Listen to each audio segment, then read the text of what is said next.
दोस्तों, welcome back to my channel जहां हम डार्क क्राइम के डार्केस्ट कॉर्नर को एक्सप्लोर करते हैं।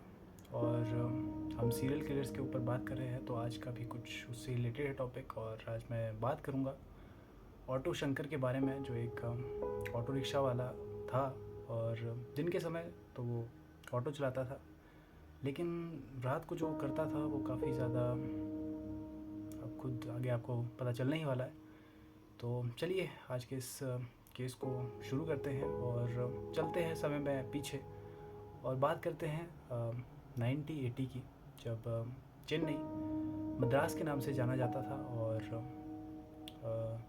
वहाँ की एक जगह जो जिसका नाम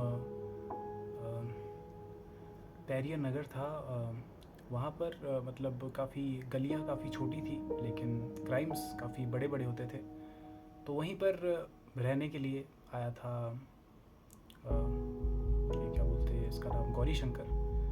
तो वो अगर देखा जाए तो ऑटो चलाता था और वहाँ पर रहने के लिए आया था। और इसका अगर बचपन की बात करें तो कुछ काफ़ी खुश मिजाज नहीं गया था, क्योंकि ये एक वेलोरी जो जगह थी, वहाँ पर एक छोटे से गांव में पैदा हुआ था, जहाँ पर इसने अपने बचपन में ही अपने बाप को, अपनी माँ को छोड़ते हुए देखा। और उसके बाद थोड़ा ही जब ये बड़ा हुआ था तो इसकी माँ भी किसी और के साथ भाग गई थी, किसी के साथ। तो ये अकेला रह गया था उस समय, और तब से लेके अकेला ही बड़ा हुआ। और शायद कहीं तो पैदा हुआ होगा, लेकिन उसके बारे में कुछ पता नहीं है। लेकिन तब से ही कुछ शायद इसके बचपन की ही कुछ ऐसी माइंड में दर्द था उस चीज़ का, जो ये रिकवर नहीं कर पाया, और जो ये ऐसा बना जो आपको भी आगे पता चलेगा। तो वो शायद उसका ही नतीजा था। तो बात करते हैं जब शंकर चेन्नई आया तो उसने क्या क्या किया।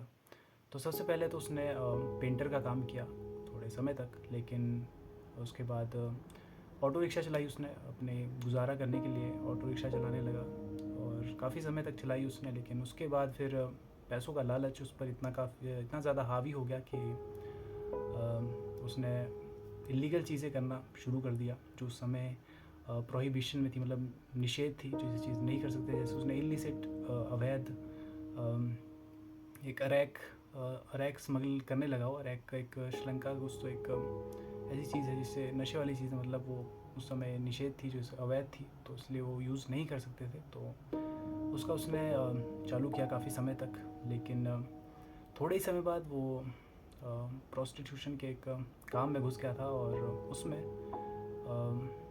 रैक से ज़्यादा पैसा था। तो इसलिए जाहिर सी बात है, उसको पैसों का लालच काफ़ी ज़्यादा था और पैसों के लिए चीज़ें कर रहा था। तो उसके ऊपर ही उसको ही जो उसने एक ग्रुप बनाया अपना, काफ़ी लोगों का। और ग्रुप बनाने के साथ ही उसके जो कॉन्टेक्ट्स थे, वो बड़े बड़े जो उस समय वहाँ के पॉलिटिशियंस थे, उनके साथ होने लगे। पुलिस इंस्पेक्टर्स, ऑफिसर्स, बड़े बड़े लोग थे, कई उनके साथ इसके कॉन्टेक्ट्स होने लगे। और तो अब बात करेंगे हम आगे इसके क्या बोलते हैं, गौरी शंकर के गोल्डन डेज़ के बारे में। तो उसके गोल्डन डेज़ शुरू होते हैं जब ये प्रोस्टिट्यूशन का मतलब काम खुद संभालने लग गया था। तो इसने जो इसके क्या बोलते हैं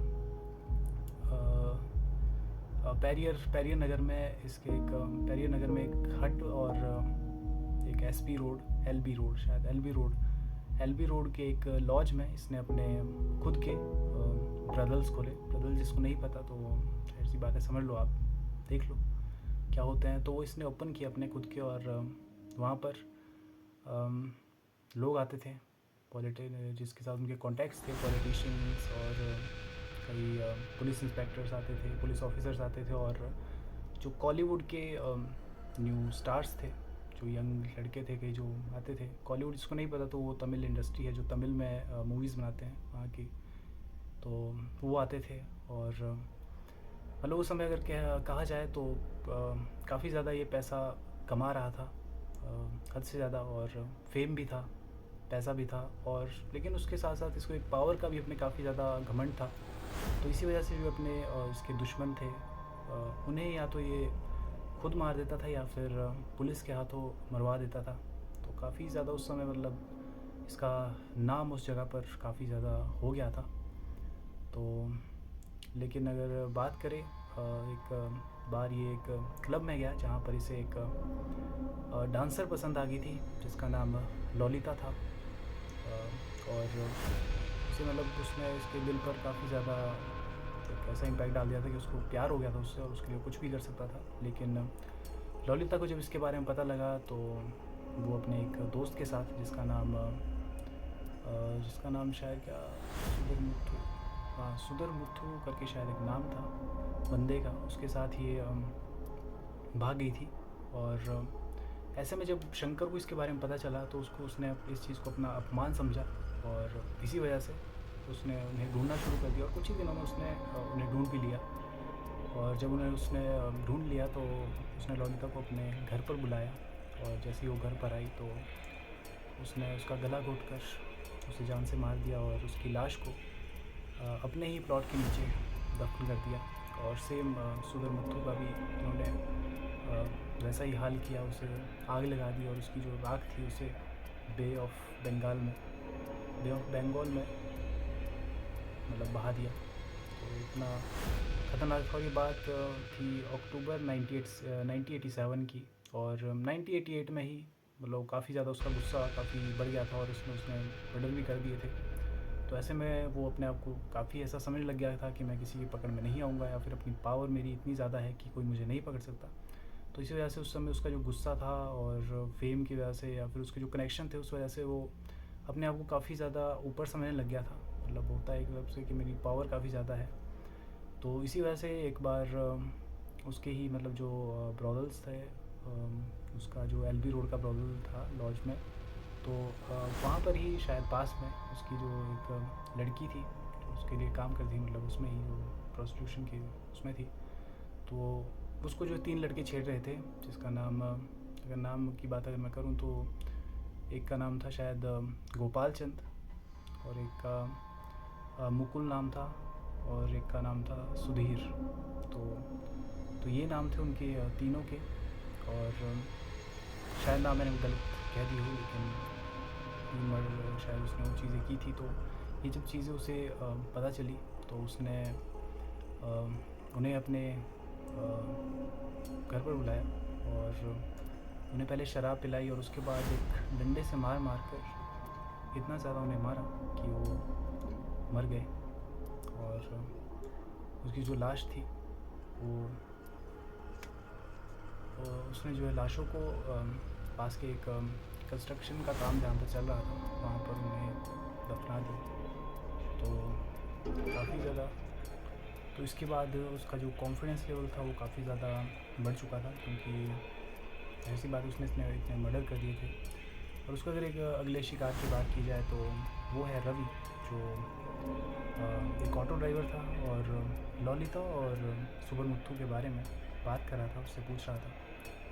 और तो ऐसे में उसको शंकर को ये चीज़ अच्छी नहीं लगी तो उसने ऐसी बात है वही चीज़ की कि अपने घर पर बुलाया और पहले उसे शराब पिलाई और उसके बाद जानते हैं आप क्या किया होगा।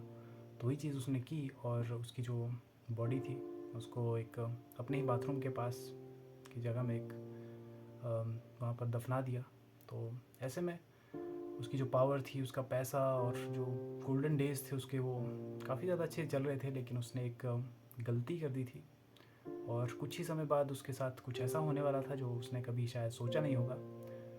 तो बात करते हैं जहाँ पर उसने वो 3 लड़कों की को मारा था। तो उसमें से एक की पत्नी ने वहाँ पर एक पुलिस स्टेशन में उसकी रिपोर्ट की थी लेकिन पुलिस वालों ने उसकी रिपोर्ट नहीं लिखी।